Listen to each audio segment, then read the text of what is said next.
He's Rumpelstiltskin! Long time ago, in a galaxy far, far away called Shrek, there was a bad guy named Lord Farquaad. And Lord Farquaad, he had a big chin, but he was a pretty good villain though, alright? I'm gonna give him that. But then after that, there was the oh shit, that's freaky looking, dude. Anyways, the fairy godmother, she was a pretty good villain too. I liked her, she's pretty cool. She had an awesome song at the end of the movie that we all still think about. Let's be honest, you ain't slick.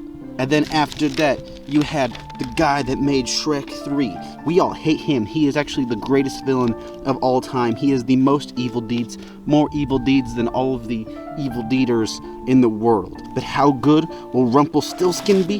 The fourth villain? Let's find out. I wish that ogre was never born. How does this little magic man even have powers? He's like if Gimli had a son with a gremlin and Chris Angel.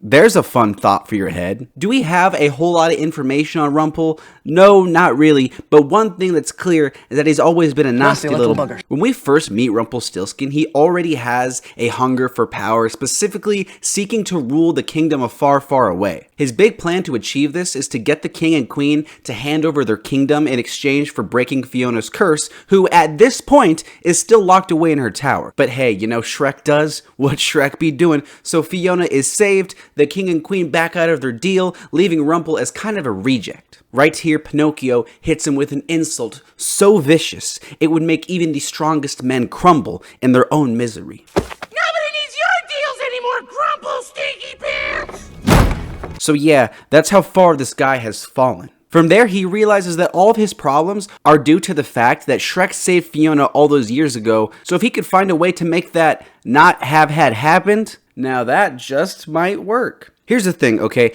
I totally believe that Rumpelstiltskin is a character who has always just been a schemer, just a crazy little freaky guy. But when his motive is as generic as wanting power, I think it really hurts that we don't get more of an explanation. Some people are just awful and like life be like that, but I think it's hard to get interested in Rumple's motive because there's nothing really special about it. Only true love's kiss can break your contract. So if you thought you were just gonna do in here and get your life back. The Shrek franchise has some awesome villains.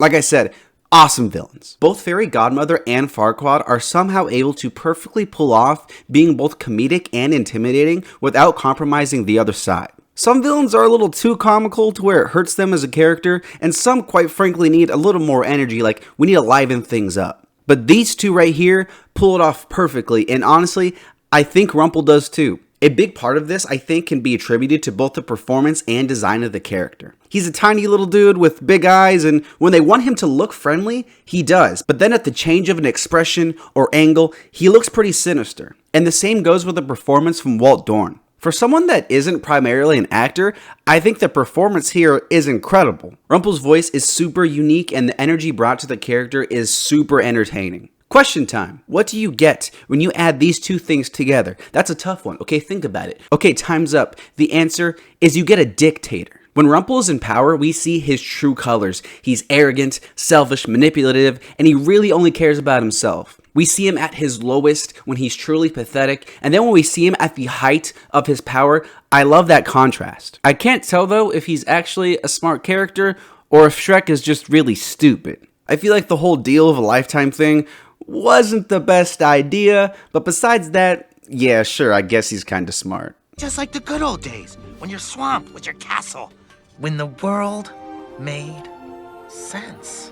Honestly, I enjoy the performance so much, and just the way he delivers his lines, it's always entertaining when he's on screen. Like I said, the early moments in the movie show us a lot about his character, and by the time the movie is done and we've seen him in power, I feel like I know this character pretty dang well. He's got so much energy and he's super dynamic. One moment, he's acting calm, he's acting chill, and then bam, he's throwing a fit like a little baby. But then, hey, he's cool, he's good vibes again. He's relaxed, he's drinking water, talking about his bird, and it's good stuff. But then he's freaking out, going off the deep end like some tiny lunatic. The scenes where he's manipulating both Shrek and Fiona's parents are really good, and these scenes actually make him seem pretty smart. Again, either that or his enemies are just stupid. He knows what Shrek and the King and Queen want, and he knows exactly what to say to appeal to those interests. But hey, isn't he kind of like Ursula and Dr. Facilier and Bill Cipher and Norm from Fairly Odd Parents? Because he does the whole like, oh, I'll grant you one wish, but then the main character is never specific, so it ends up screwing them over. So yeah, we've seen this villain type before, and it's not super original, but I think because his personality is so unique, it really doesn't bother me that much. His scenes are always entertaining, and I love his interactions with all the characters in the movie.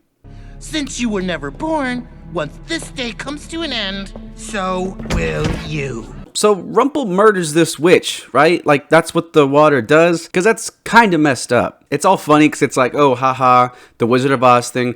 But then when you stop to think about the fact that he kills one of his minions, just point blank murder, for no reason aside from having a good idea, the dude's cold-blooded. I also do like his overall plan with Shrek because it seems to be thought out pretty well, especially when I don't know if he had it for a long time. I guess you have to just bank on Shrek being stupid, but also Rumple finesses him pretty good. Something I like about Rumple's plan is just how high the stakes are. The stakes are definitely there in other Shrek films, but it's not like this one. In this one, if Rumple wins, not only will Shrek cease to exist, but the rest of the kingdom will have to deal with Rumpelstiltskin being in charge for like the rest of existence, I think. It's just another aspect that makes Rumpelstiltskin stand out, and it makes him a lot more intimidating as a villain. Blardy, blardy, blar. Nobody's smart but me! Rumpelstiltskin might have a motive that's generic and played out, and we've seen this villain type many times before, but besides that, I think he's great. His personality is incredibly entertaining, and I think he might be the most fun villain this franchise has ever had. He's not a perfect villain by any means, but for a movie that needed a new and interesting villain worthy of hanging with the first two films, especially when compared to the third, I think Rumpelstiltskin pulled that off with flying colors. I'm going to give Rumpelstiltskin a 7.5. Hello, people. It is I, Rumpelstiltskin, shepherd of your dreams. Thank you so much for watching, and let me know what you think of Rumpelstiltskin in the comments below and who I should review next. I make a new villain review every single Monday, so make sure you hit subscribe. Thanks again for watching, and I'll see you next time.